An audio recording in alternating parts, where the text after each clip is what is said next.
الحمد لله وكفى والصلاة والسلام على من لا نبي بعده.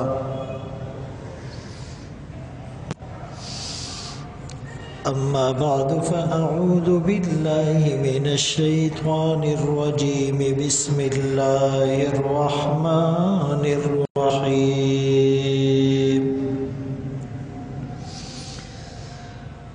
وهو الذي جعل الليل والنهار خلفة لمن أراد أن يذكر أو أراد شكورا. وعباد الرحمن الذين يمشون على الأرض هونا وإذا خاطبهم الجاهلون قالوا سلاما.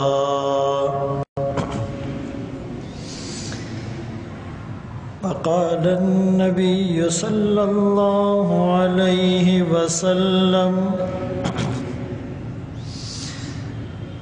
لا تسبوا الدهر فإنها مامورة. صدق الله مولانا العظيم وصدق رسوله النبي الأمي الهاشمي المدني الكريم. ونحن على ذلك لمن الشاهدين والشاكرين والحمد لله رب العالمين.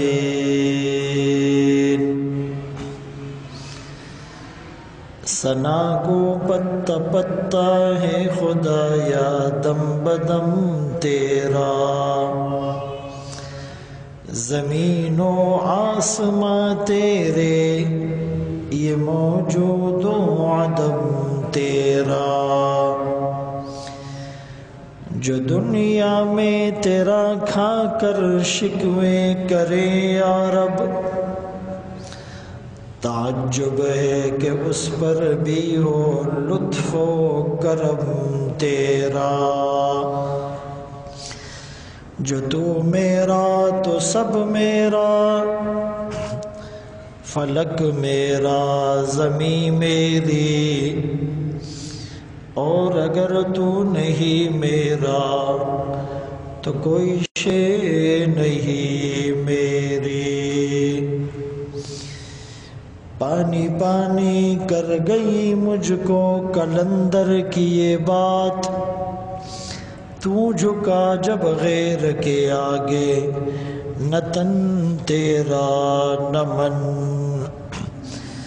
اپنے من میں ڈوب کر پا جا سراغ زندگی، تو میرا نہیں بنتا نہ بن اپنا تو بن. واجب الاحترام عزیزان گرامی، آپ کے سامنے قرآن کریم فرقان مجید کی سورہ فرقان کی آیت کریمہ تلاوت کی، اور سرکار دو عالم تاجدار مدینہ محمد مصطفیٰ احمد مجتبیٰ صلی اللہ علیہ وسلم کی حدیث مبارکہ پیش کی. سردی کا موسم ہے اور یہ موسم بھی اللہ کے حکم کا پابند اور محتاج ہے. کائنات میں کوئی پتا اللہ کی مرضی کے بغیر ہل نہیں سکتا، تو سردی کی کیا مجال کہ وہ خود سے آ جائے، گرمی کی کیا مجال کہ وہ خود سے آ جائے، دن کی کیا مجال کہ وہ دنیا کو روشن کرے، رات کی کیا مجال کہ وہ تاریکی پھیلا دے، سورج کی کیا مجال کہ وہ دن کو طلوع ہو اور رات کو ڈوب جائے، چاند کی کیا مجال کہ وہ پہلے عشرے میں رات میں دن کا سما پیدا کرے اور پھر آہستہ آہستہ ڈھلنا شروع ہو جائے۔ ستاروں کی کیا مجال کہ وہ آسمان کی زینت میں اضافہ بھی کرے اور لوگوں کو راستے کی گائیڈ لائن بھی دے۔ یہ ساری کائنات اللہ کے حکم کی پابند ہے۔ قرآن کریم کی اس آیت میں اللہ فرماتے ہیں وَهُوَ الَّذِي، وہی ذات جَعَلَ اللَّيْلَ وَالنَّهَارَ خِلْفَةً، جس نے رات اور دن کو ایک دوسرے کے پیچھے بنایا۔ دن آتا ہے تو رات جاتی ہے، رات آتی ہے تو دن جاتا ہے، ایک نمبر لگا ہوا ہے، باریاں مقرر ہے، ڈیوٹیاں لگی ہوئی ہے۔ یہ کس لیے کہ لوگ نصیحت حاصل کریں، اللہ کا شکر ادا کریں۔ تو یہ جو سردی کا موسم آتا ہے، گرمی کا موسم آتا ہے، اس کا ایک ظاہری سبب، ایک باطنی سبب۔ ظاہری سبب تو یہ ہے کہ سورج گردش کرتا ہے، کبھی اس کی گردش کے دوران زمین قریب ہوتی ہے تو گرمی، کبھی اس کی گردش کے دوران زمین اور اس کا ڈسٹینس بڑھتا ہے تو سردی۔ لیکن اس کا باطنی سبب ہے، اس کی ایک باطنی حکمت ہے۔ وہ کیا ہے کہ اللہ نے جنت اور جہنم کو پیدا کیا۔ جہنم میں اللہ نے آگ کو بھر دیا اور وہ آگ دنیا کی آگ سے کروڑہا گنا زیادہ سخت اور خطرناک ہے۔ تو اسی جہنم کی آگ نے اللہ سے شکایت کی کہ اکل بعضی بعضاً، کہ میرے بعض حصے نے میرے بعض حصے کو کھا لیا۔ اب یہ گرمی مجھ سے برداشت نہیں ہوتی، جہنم کہہ رہی ہے، آگ کہہ رہی ہے، فَأَذِنَ لَهَا نَفْسَيْنِ، اللہ نے جہنم کو دو سانسوں کی اجازت دی، نفساً فی الشتاء و نفساً فی الصیف، ایک سانس گرمی میں، ایک سانس سردی میں۔ جب یہ جہنم سانس باہر نکالتی ہیں تو گرمی کا زمانہ ہوتا ہے، لو چلتی ہیں، ہوائیں انسانی بدن کو جھلسا دیتی ہیں، جسم پسینے سے شرابور ہو جاتا ہے، کھال بھی جل جاتی ہیں۔ اور جب یہی جہنم اس سانس کو اندر لیتی ہیں تو باہر سردی کا زمانہ ہو جاتا ہے، لوگ سردی سے ٹھٹر جاتے ہیں، یخ بستہ ہوائیں ماحول کو اپنی لپیٹ میں لے لیتی ہیں۔ تو معلوم یہ ہوا کہ یہ سردی اور گرمی کا جو زمانہ ہے یہ بھی اللہ کے حکم سے آتا ہے۔ اور حدیث پاک میں رسول اللہ صلی اللہ علیہ وسلم نے یہ بھی فرمایا کہ یؤذینی ابن آدم، کہ یہ انسان مجھے تکلیف دیتا ہے۔ حدیث قدسی میں اللہ فرما رہے ہیں کہ یہ انسان مجھے تکلیف دیتا ہے۔ کیسے؟ یسب الدہر، یہ زمانے کو برا کہتا ہے، یہ زمانے کو گالی دیتا ہے۔ وَأَنَا الدَّهْرُ، زمانہ تو میں ہوں۔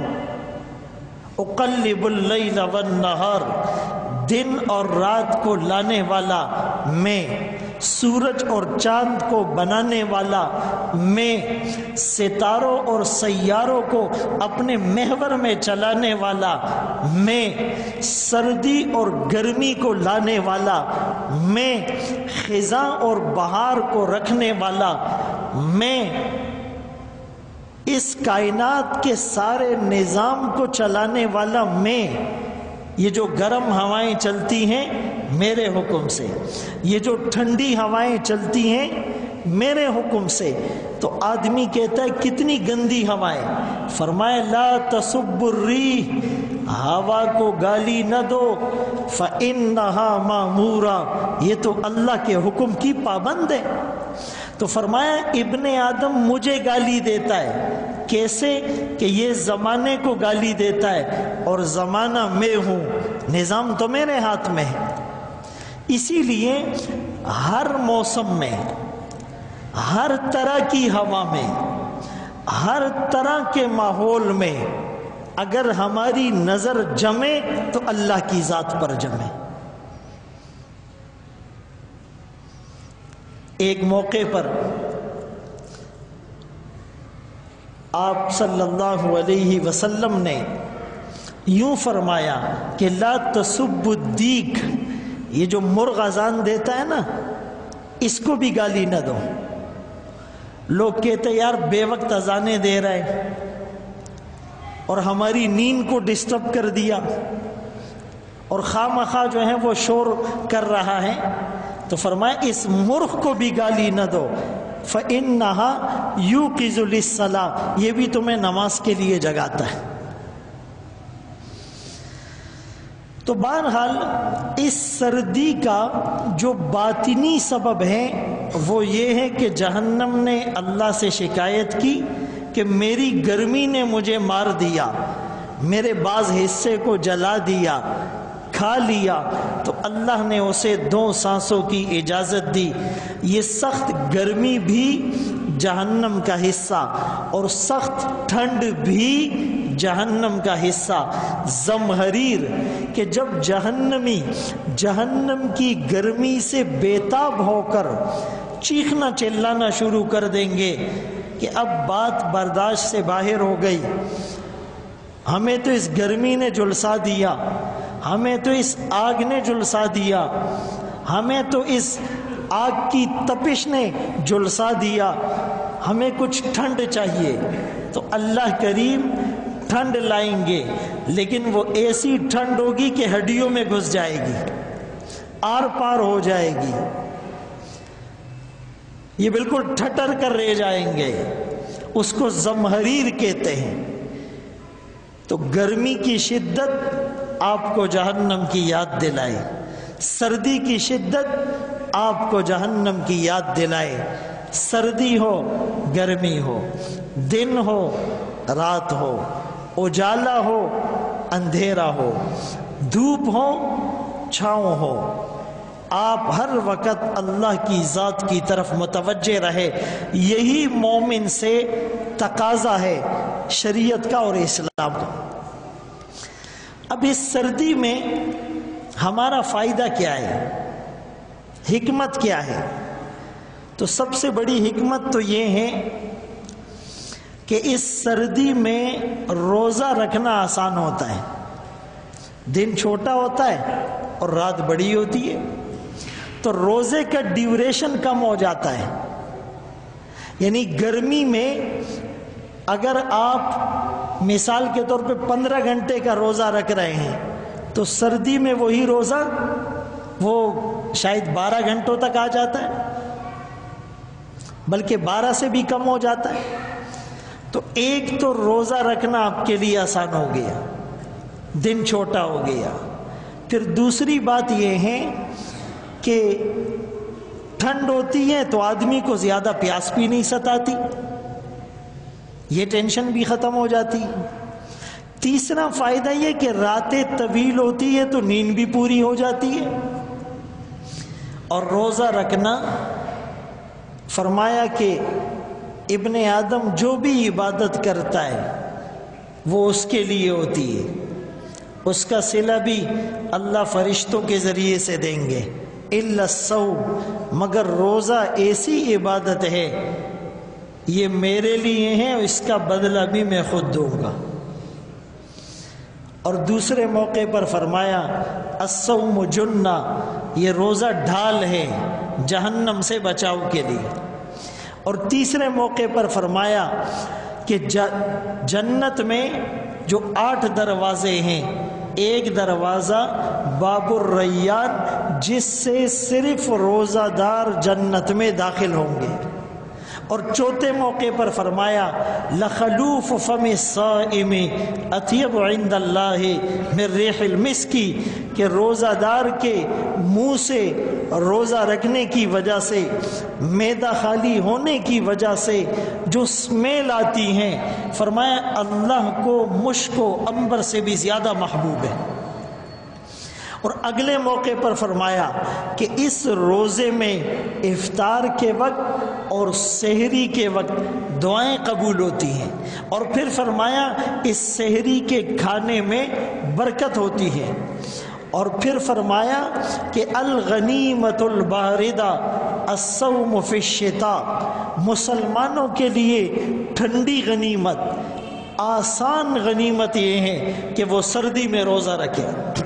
جیسے کافروں سے جنگ ہوتی ہے، جہاد ہوتا ہے، اس میں مسلمان بھی زخمی ہوتا ہے، کافر کو بھی مارتا ہے، اور بڑی سخت جنگ کے بعد اور بڑی شہادتوں کے بعد اور بڑے زخم کھانے کے بعد اور بڑے فاقے برداشت کرنے کے بعد اور بڑے مال کی قربانی دینے کے بعد اور بڑی اولاد کی قربانی دینے کے بعد اور وطن کو چھوڑ کر اور سفر کی مشقتیں برداشت کر کے آدمی جہاد کرتا ہے، پھر اس کے بعد فتح ملتی ہے، پھر مال غنیمت ملتا ہے۔ کتنا مشکل پروسیس ہے، لیکن ایک جنگ ایسی ہوتی ہے کہ مسلمان گئے اور کافروں نے ہتھیار ڈال دیے، ان کے دلوں پر رعب طاری ہو گیا، جنگ کی نوبت نہیں آئی، کوئی زخمی نہیں ہوا، کوئی تیر نہیں مارا، کوئی تلوار نہیں چلائی، کوئی نیزے کا وار نہیں کیا، کوئی فاقہ برداشت نہیں کیا، بڑی آسانی کے ساتھ مال غنیمت مل جائے، مجاہد کتنا خوش ہوتا ہے۔ فرمایا اسی طرح اس مومن کے لیے آسان غنیمت حاصل کرنے کا طریقہ یہ سردی میں نفلی روزے رکھ لیں، بغیر بھوک کے، بغیر پیاس کے، بغیر گرمی کے، بغیر مشقت کے اس کو روزے کا ثواب مل جائے گا، روزے پر جو فضیلت ہے وہ مل جائے گی۔ الغنیمت الباردہ الصوم فی الشتاء، مومنوں کے لیے ٹھنڈی غنیمت، آسان غنیمت وہ سردیوں میں روزہ رکھنا ہے۔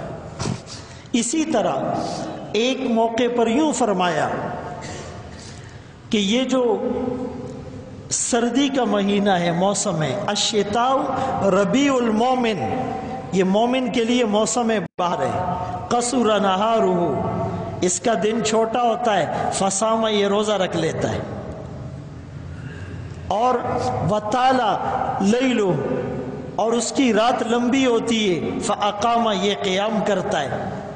آج کل عشاء کی نماز 7:30 بجے ہوتی ہے، سمجھے 7:15 بھی پڑھی جا سکتی ہے، اور پھر فجر کی جو جماعت ہے وہ بھی 6 سوا 6 ہوتی ہے، یعنی 5:30 تک آپ کے پاس رات ہوتی ہے، تو تقریباً 10 گھنٹے آپ کو مل رہے ہیں، اور مکمل نیند کے لیے وہ 6 گھنٹے کافی ہوتے ہیں، یعنی 4 گھنٹے آپ کو ایکسٹرا مل رہے ہیں۔ اگر آپ اس میں اپنی نیند پوری کرنا چاہیں وہ آسانی کر سکتے ہیں۔ اس کے بعد تلاوت کرے، اس کے بعد تہجد پڑھے، اس کے بعد ذکر کرے، اس کے بعد دعائیں مانگے، اس کے بعد دینی کتابوں کا مطالعہ کرے۔ یہ وقت گزر رہا ہے، بہت وقت ہم نے ضائع کر دیا ہے، اوور ٹائم تو دور کی بات، ہم نے اپنی ڈیوٹی کو بھی صحیح پرفارم نہیں کیا۔ مومنوں کو تو اللہ اوور ٹائم دیتا ہے، رحمتیں اور نعمتیں لوٹنے کے چانسز دیتا ہے، وہ تو دور کی بات، ہم نے اپنی جو فرض ڈیوٹی تھی اس میں بھی کوتاہی کی۔ تو اس مختصر وقت کو جو ہمارا باقی ہے، آیا 10 سال باقی ہیں، 5 سال باقی ہیں، 1 سال باقی ہیں، 6 مہینے باقی ہیں، اس کو کارآمد بنانے کے لیے ان راتوں سے فائدہ اٹھایا جائے۔ جب سردی کا موسم آتا، عبداللہ ابن مسعود رضی اللہ تعالیٰ عنہ دعا کرتے اور کہتے اے سردی تجھے ویلکم، تجھے مرحبا، تجھے خوش آمدید۔ اب مومنوں کے لیے روزہ رکھنا بھی آسان ہو گیا اور تہجد پڑھنا بھی آسان ہو گیا۔ عبید بن عمیر ایک بزرگ گزرے ہیں، لطائف المعارف میں لکھتے ہیں سردی کا موسم آتا فرماتے اہل قرآن کے لیے خوشخبری ہے، بشارت ہیں، اب یہ راتیں طویل ہیں، وہ قرآن کی تلاوت کرتے رہیں، یہ دن مختصر ہیں، وہ نفلی روزہ رکھ کر جہنم کی آگ کو بجھاتے رہیں۔ حسن بن صالح، ان کے بھائی علی بن صالح، ان کی والدہ، 3 افراد پر مشتمل گھرانہ ہے، رات کو 3 حصوں میں تقسیم کر دیا ہے۔ پہلے ماں 10 پارے قرآن پڑھتی ہیں، پھر ایک بیٹے کو اٹھاتی ہے، پھر وہ 10 پارے قرآن پڑھتا ہے، پھر وہ دوسرے بھائی کو اٹھاتا ہے، پھر وہ 10 پارے قرآن پڑھتا ہے۔ روزانہ اس گھر میں ہر رات میں پورا قرآن پڑھا جا رہا ہے۔ کچھ عرصے کے بعد ماں کا انتقال ہوا، بھائی سر جوڑ کر بیٹھ گئے کہ 10 پارے تو ماں پڑھا کرتی تھی، ماں دنیا میں نہ رہی، لیکن یہ ترتیب دنیا میں باقی رہے گی۔ آج سے ہم دونوں 15 پارے قرآن پڑھا کریں گے۔ پھر یہ سلسلہ چلتا رہا۔ پھر اس کے بعد ایک بھائی کا انتقال ہوا، اگلا بھائی عزم کرتا ہے اب میں 30 پارے قرآن پڑھوں گا۔ یہ وہ گھر تھے جس میں روزانہ پورا قرآن پڑھا جا رہا تھا۔ آج ہمارے اس معاشرے میں ہزاروں نہیں، لاکھوں نہیں، کروڑوں گھر اس دنیا میں ہیں کہ پورے سال میں ایک قرآن نہیں پڑھا جاتا۔ ٹی وی روز کھلتا ہے، ڈرامے، ارطغرل کا سیزن پتہ نہیں 200 سیزن ہے، 8 گھنٹے ڈرامے دیکھے جا رہے ہیں، فلمیں دیکھی جا رہی ہے، نیوز کو سنا جا رہا ہے، سیاسی ٹاک شوز کو دیکھا جا رہا ہے، میچز کھیلے جا رہے ہیں، میچز دیکھے جا رہے ہیں۔ سردیوں کی طویل راتوں کو گپ شپ میں اور غیبت میں اور دنیا داری میں اور گناہوں میں ضائع کیا جا رہا ہے۔ کل کو وہ لوگ اپنا ایسا پاکیزہ نامہ اعمال لے کر اللہ کے حضور حاضر ہوں گے، میں اور آپ گناہوں کے انبار لے کر جائیں گے۔ کیا منہ دکھائیں گے؟ کیسے سامنا کریں گے؟ کس منہ سے شفاعت کی بات کریں گے؟ کس بدن کے ساتھ ہم اس پاکیزہ ہستیوں کے ساتھ کھڑے ہوں گے؟ تو میرے دوستوں، اسی لیے بزرگ فرماتے ہیں کہ وہ سردی کا موسم آنے پر خوشیوں کا اظہار کرتے تھے۔ یہ قرآن وہ عظیم کتاب ہے کہ ایک غیر مسلم نے پی ایچ ڈی کی، ریسرچ کی تقریباً 20 سال پہلے کہ 10 سالوں میں 13,000 یورپین مسلمان ہوئے۔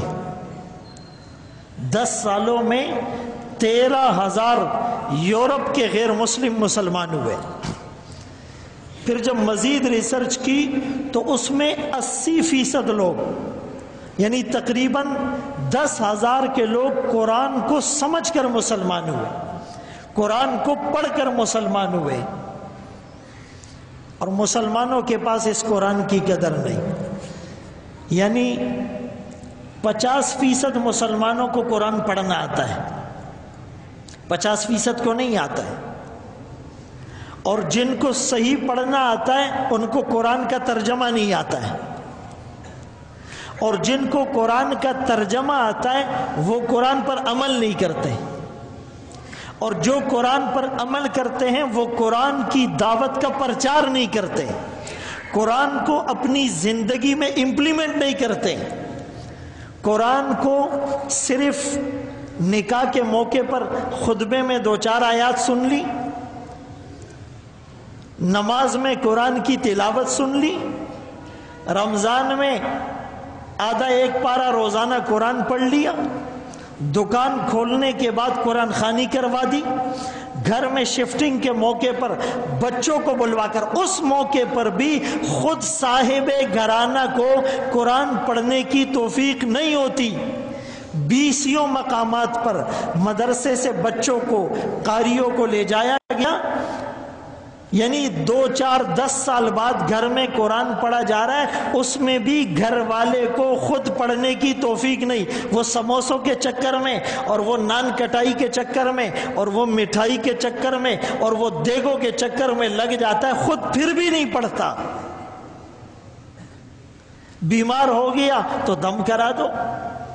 آپ کسی کو کہیں کہ جی 1 پارہ قرآن پڑھو، کہا جی بڑا مشکل ہے، اس کو بولو 10,000 مرتبہ یا لطیفو پڑھو، کاروبار میں برکت ہوگی، قرض ختم ہو جائے گا، دکان نیچے سے اوپر چلی جائے گی۔ وہ 10,000 مرتبہ یا لطیفو پڑھنا آسان ہے، قرآن کا 1 پارہ پڑھنا مشکل ہے۔ تو کیسے زندگی میں تبدیلی آئے گی؟ یہ قرآن فریاد کرتا ہے، طاقوں میں سجایا جاتا ہوں، آنکھوں سے لگایا جاتا ہوں، دھو دھو کے پلایا جاتا ہوں، تعویذ بنایا جاتا ہوں، جزدان حریر و ریشم کے اور پھول ستارے چاندی کے، پھر عطر کی بارش ہوتی ہے، خوشبو میں بسایا جاتا ہوں، جب قول و قسم لینے کے لیے تکرار کی نوبت آتی ہے، پھر میری ضرورت پڑتی ہے، ہاتھوں میں اٹھایا جاتا ہوں، یہ مجھ سے عقیدت کے دعوے قانون پہ راضی غیروں کے ایسے بھی رسوا کرتے ہیں، ایسے بھی ستایا جاتا ہوں، کس بزم میں میرا ذکر نہیں، کس عرس میں میری دھوم نہیں، پھر بھی اکیلا رہتا ہوں، مجھ سا بھی کوئی مظلوم نہیں۔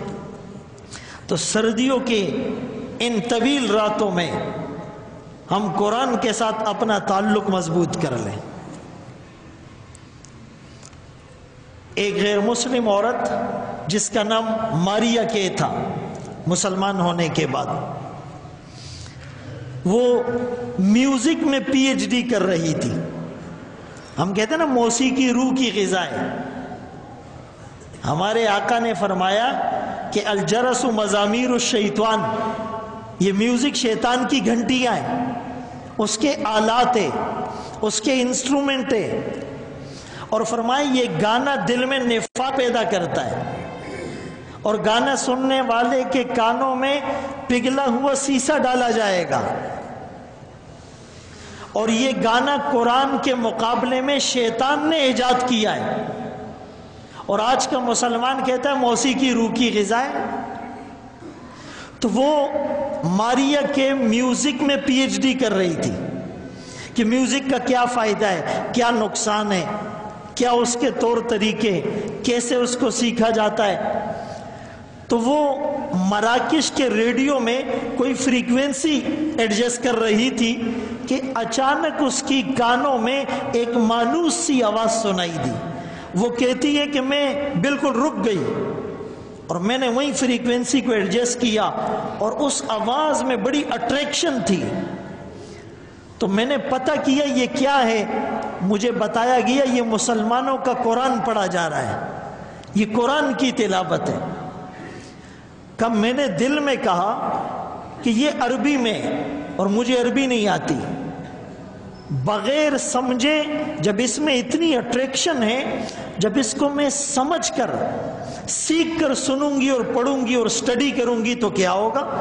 کہتی ہے میں نے اوریجنل سورس، یہ تو سیکنڈلی سورس تھی نا، عربی آتی نہیں تھی، میں نے عربی سیکھ کر اوریجنل سورس میں جب قرآن کو سنا تو دل کی دنیا بدل گئی۔ میں سٹڈی کرتی رہی، قرآن دل میں اترتا رہا اور میں مسلمان ہو گئی۔ یہ غیر مسلموں کا حال ہے۔ 80% جو غیر مسلم مسلمان ہوتا ہے قرآن پڑھ کر، قرآن سن کر، قرآن کو سٹڈی کر کے، اور مسلمانوں کا کیا حال ہے؟ بیٹے کو او لیول پڑھانا ہے، اے لیول پڑھانا ہے، ہم منع نہیں کرتے، میں ان علماء میں سے ہوں جو اپریشیٹ کرتا ہوں آپ اپنے بچوں کو ڈاکٹر بنائیں، انجینئر بنائیں، سائنٹسٹ بنائیں، وہ بیوروکریٹ بنیں گے، وہ ٹیکنوکریٹ بنیں گے، وہ اس ملک کی لگام کو اپنے ہاتھ میں لیں گے، اس ملک کی باغ دوڑ ان کے پاس آئے گی، اس ملک کی پوسٹیں ان کے پاس آئے گی، اس میں اسلام پھیلے گا، پھولے گا۔ میں اپریشیٹ کرتا ہوں، لیکن ایسا نہ ہو کہ آپ او لیول اے لیول کے چکر میں مسلمان ہی نہ رہیں، آپ کے عقائد خراب ہو جائیں، آپ کے نظریات خراب ہو جائیں، آپ کے افکار خراب ہو جائیں، آپ کے مشرقی اقدار آپ سے چلے جائیں، آپ بالکل یورپ کے کلچر کو 100% اپنے اوپر اپلائی کریں، ایسا نہ ہو۔ تم شوق سے کالج میں پڑھو، پارک میں پھولو، جائز ہے ہواؤں میں اڑو، چرخ پہ جھولو، پر ایک سخن بندہ عاجز کا رہے یاد، اللہ کو اور اپنی حقیقت کو نہ بھولو۔ حضرت عمر رضی اللہ تعالیٰ عنہ کو کس نے جا کر دعوت دی تھی؟ کہاں پر انہوں نے سیروزہ لگایا تھا؟ کون سی خانقاہ میں انہوں نے چلہ کاٹا تھا؟ کون سے عالم کے درسوں میں وہ روز جا کر بیٹھتے تھے؟ ایک قرآن ہی سنا تھا اور وہ دل میں اتر گیا تھا، آر پار ہو گیا تھا، اور وہ عمر جو اسلام کا مخالف تھا آج اسلام پہ جان دینے والا بن گیا، محمد الرسول اللہ کا محافظ بن گیا۔ لو کان بعدی نبی لکان عمر کا خطاب اسے مل گیا، اس کے اسلام لانے پر آسمان والوں نے خوشیاں منائی، عمر کے اسلام سے اسلام کی عمر بڑھ گئی تھی، دنیا کفر پر دھاگ بیٹھ گئی تھی، کفر کے ایوانوں پر لرزہ طاری ہو گیا تھا۔ فرمایا ایک عمر دنیا میں اور آتا، پوری دنیا میں اسلام ہوتا۔ وہ صرف قرآن سنا تھا، لیکن ہماری حالت کیا ہے؟ اتنی کوشش بھی نہیں کرتے کہ نماز میں جو پڑھا جاتا ہے اس کا ترجمہ ہی سیکھ لیں۔ میری تو جی بس دکان ہے، 4 دکانیں ہیں، کس کس کو سنبھالوں، میری تو جی فیکٹری ہے، میری تو جو گاڑیاں ہیں، اور میرے تو بیوی بچے زیادہ ہیں، اور میرا تو جو ہے وہ خاندانی معاملات ذرا زیادہ ہیں، میرے پاس ٹائم نہیں ہے قرآن کے لیے، درس کے لیے، حدیث کے لیے، ترجمے کے لیے، تفسیر کے لیے، فقہ کے لیے، معنی کے لیے، تبلیغ کے لیے، خانقاہ کے لیے، میرے پاس وقت نہیں ہے۔ اور پھر کہتے ہیں یار حالات خراب ہو رہے، کیا بنے گا؟ آج دنیا کفر رسول عربی صلی اللہ علیہ وسلم کی شان میں گستاخی کر رہا ہے۔ وہ بدبخت کبھی کارٹون امیز خاں کے شائع کرتا ہے، کبھی چارلی ایبڈو گستاخی کرتا ہے، کبھی ٹیری جونز گستاخی کرتا ہے، کبھی سلمان رشدی سیٹینک ورسز نامی کتاب لکھتا ہے، کبھی مسلمانوں پر حملہ کیا جاتا ہے، ان کی املاک کو توڑ پھوڑ کے نشانہ بنایا جاتا ہے۔ تو اس کے مقابلے میں مسلمان کیا کرے؟ پہلا کام یہ کرے وہ محمد الرسول اللہ کا حقیقی تعارف دنیا کو بتائے۔ ہمارے نبی رحمت للعالمین تھے۔ بدبختو آج دنیا میں تم اگر چین سے رہ رہے ہو، سکون کا سانس لے رہے ہو، آج تمہاری گردنیں اگر محفوظ ہے، خدا پاک کی قسم یہ رحمت للعالمین کی تعلیمات ہیں۔ فرمائے جنگ کے میدان میں بھی بچوں کو نہیں مارو، بوڑھوں کو نہیں قتل کرو، جو خود اسلحہ پھینک دے اس کے ساتھ تمہاری کوئی دشمنی نہیں۔ یہ اس پیغمبر رحمت کی تعلیمات تھی جو پتھر کھا کر بھی امت کو دعائیں دے رہا ہے۔ جناب رحمت للعالمین نے طائف میں پتھروں کی بارش میں جب فرشتے نے کہا تھا آپ اجازت دے ان کو کچل کر رکھ دیا جائے، جناب رحمت للعالمین نے ہنس کے فرمایا میں اس دہر میں قہر و غضب بن کر نہیں آیا۔ اگر آج کچھ لوگ اسلام پر ایمان نہیں لاتے، خدا پاک کے دامن وحدت میں نہیں آتے، مگر نسل ضرور ان کی اسے پہچان جائے گی، در اسلام پر ایک روز آ کر سر جھکائے گی۔ میں ان کے حق میں قہر الہی کی دعا کیوں مانگوں؟ بشر ہے بے خبر ہے، تباہی کی دعا کیوں مانگوں؟ دعا مانگی الہی قوم کو چشم بصیرت دے، الہی رحم کر ان پر، انہیں نور ہدایت دے، الہی فضل کر کوثر طائف کے مکینوں پر، الہی پھول برسا دے پتھروں والی زمینوں پر۔ جنہوں نے پتھر مارے جنہوں نے سخت باتیں کہی، جنہوں نے بیٹیوں کو طلاقیں دلوائی، جنہوں نے شاہ ابی طالب میں پتے چبانے پر مجبور کیا، جنہوں نے سجدے کی حالت میں آپ پہ اونٹ کی اوجری ڈالی، جنہوں نے آپ کو شاعر، ساحر اور کاہن اور مجنون کہا، جنہوں نے احد کے دامن میں آپ کے چاند سے حسین چہرے کو زخمی کیا، آپ کے موتی سے حسین دانت کو شہید کیا، آپ کے بلال کو تپتی ہوئی ریت پر لٹایا، آپ کے خباب کو آگ کے انگاروں پر لٹایا، آپ کے ابو فقیہ کی پسلیوں کو توڑا، آپ کے ابن مسعود کو تڑپایا، آپ کے ابو بکر کو لہو لہان کیا، آپ کے سمیہ کو دولخت کیا، آپ کی زنیرہ کو آنکھوں کے تانے دیے، آپ کے عمار و یاسر کو مشق ستم بنایا، ان بدبختوں کے لیے بھی رحمت للعالمین نے اعلان کیا آج کے دن معافی ہے، الیوم یوم المرحمہ لا تثریب علیکم اليوم، سلام اس پر جس نے خون کے پیاسوں کو قبائیں دی، سلام اس پر جس نے گالیاں سن کر سختیاں سہ کر دعائیں دی، سلام اس پر دشمن کو حیات جاویدہ دے دی، سلام اس پر ابو سفیان کو جس نے اما دے دی، سلام اس پر جس نے فضل کے موتی بکھیرے ہیں، سلام اس پر برو سے جس نے فرمایا یہ میرے ہیں، سلام اس پر فضا جس نے زمانے کی بدل ڈالی، سلام آمنہ کے لال اے نور سبحانی۔ میرے محترم دوستو، ہم کفر کو آمنہ کے لال کا تعارف کرا رہے ہیں، ہمارا نبی تو تمہارا بھی خیر خواہ تھا، بدبختوں تم کیوں گستاخی کرتے ہو؟ ایک تو حقیقی تعارف کی ضرورت ہے، اور دوسرے نمبر پر آقا کے معجزات دنیا کو بتائیں، قرآن سب سے بڑا معجزہ ہے، اور تیسرے نمبر پر ہم آقا کی اتباع کریں، داڑیاں رکھ کر دنیا کو بتاؤ تم جس کا مذاق اڑاتے ہو ہماری جوانیاں ان پہ قربان، امامے باندھ کر ان کو بتاؤ تم جس کو برا سمجھتے ہو ہمارا حسن یہ امامہ ہے، کرتے پہن کر بتاؤ کہ تم جس لباس پر فخر کرتے ہو ہم اس لباس پر تھوکتے ہیں، اپنی بیویوں کو، بہنوں کو، ماؤں کو، عورتوں کو برقعے پہنا کر پردہ کرا کر دنیا کو بتاؤ ارے تم جس فحاشی کو پروموٹ کرنا چاہتے ہو ہم کبھی بھی اس کو اپریشیٹ نہیں کریں گے، مسجد آباد کر کے دنیا کو بتاؤ تمہارے مندر اور چرچ ویران رہیں گے، اللہ کا گھر آباد رہے گا،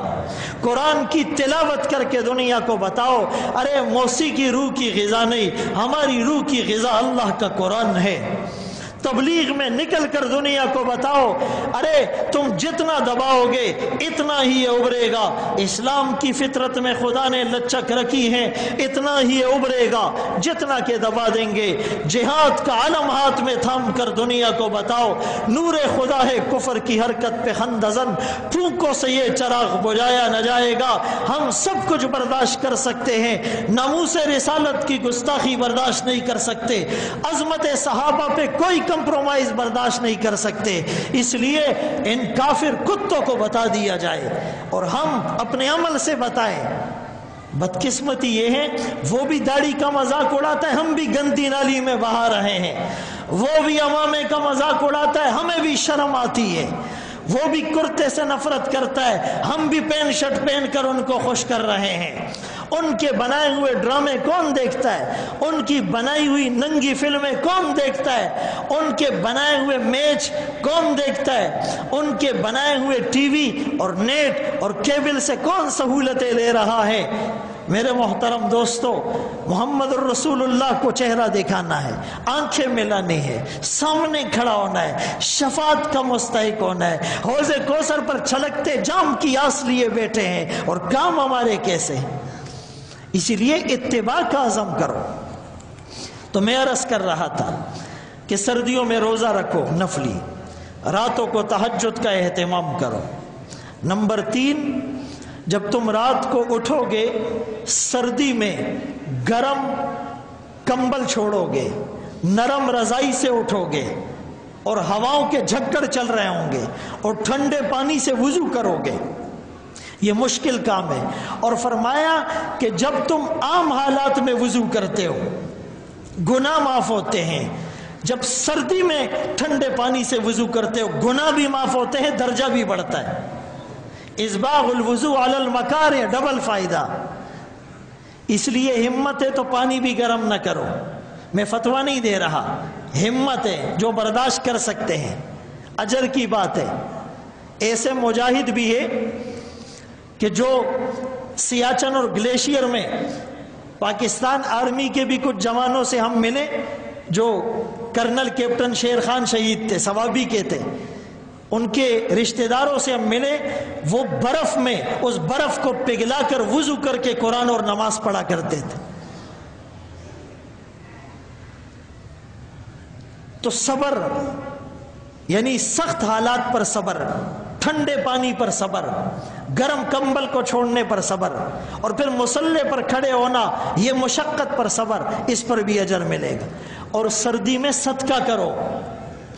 کتنے لوگ ایسے ہیں جن کے پاس کمبل نہیں، جن کے پاس جیکٹ نہیں، سردی میں کھانے کے لیے ان کے پاس کچھ نہیں، ان کی گھر کی چھت محفوظ نہیں۔ صفوان ایک بزرگ گزرے ہیں، سردی کا موسم ہے، مسجد نبوی میں آدھی رات تک عبادت کر رہا ہے، قیام میں ہے، رکوع میں ہے، سجدے میں ہے، دعا میں ہے، ذکر میں ہے، تلاوت میں ہے، مراقبے میں ہے، آنسوؤں کی بارش سے دل کی زمین کو سیراب کرتا ہے۔ سردی کے موسم میں مسجد نبوی میں جہاں ایک نماز پر 1000، ایک نماز پر 50,000 نمازوں کا ثواب ملتا ہے، وہاں عبادت کرتا ہے، آدھی رات کو باہر نکلتا ہے۔ ایک آدمی سردی سے ٹھٹر رہا ہے، اس کے پاس کمبل نہیں، اس کے پاس بھی کچھ نہیں، اس بزرگ نے اپنی قمیص اتار کر اس کو پہنا دی، جا کر سو گئے۔ اس مدینے میں ایک نیک آدمی نے خواب دیکھا کہ صفوان کی بخشش جو رب نے کی وہ ان رات کی عبادت پر نہیں کی، اس ایک قمیص کے پہنانے پر اللہ نے جنت واجب کر دی۔ تو اس سردی میں ہمارے پاس چانس ہے، ہم صدقہ بھی کریں تاکہ کل قیامت کے دن اللہ کے حضور اس حالت میں پیش ہو کہ اللہ ہم سے راضی ہو۔ اور خصوصاً اس موقع پر جب پوری دنیا کا کفر جناب رحمت للعالمین کی گستاخیوں پر تلا ہوا ہے، ہم اتباع پر تل جائیں۔ اس موقع پر میں اور آپ جا کر اس گستاخ کا سر نہیں کاٹ سکتے، موقع ملے گا تو کاٹیں گے انشاءاللہ، لیکن فی الحال ہماری رینج میں نہیں ہے۔ لیکن اتباع ہماری رینج میں نہیں ہے، داڑھی رینج میں نہیں ہے، امامہ رینج میں نہیں ہے، کرتا رینج میں نہیں ہے، نماز رینج میں نہیں ہے، تہجد رینج میں نہیں ہے، تلاوت رینج میں نہیں ہے، مسواک رینج میں نہیں ہے، تبلیغ رینج میں نہیں ہے، جہاد رینج میں نہیں ہے، خانقاہ رینج میں نہیں ہے، درس میں بیٹھنا رینج میں نہیں ہے، علماء کی صحبت رینج میں نہیں ہے، دفاع صحابت پر جان نچھاور کرنا رینج میں نہیں ہے، حق گوئی کرنا رینج میں نہیں ہے۔ جو رینج میں ہے وہ کیا کیا؟ کل قیامت کے دن نہیں پوچھا جائے گا۔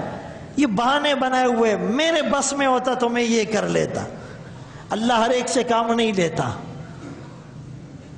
یہ خوش قسمت لوگ ہوتے ہیں جو دین کی سربلندی کے لیے کام آتے ہیں۔ اللہ ہم سب کو ان باتوں پر عمل کی توفیق نصیب فرمائے۔ وآخر دعوانا ان الحمدللہ رب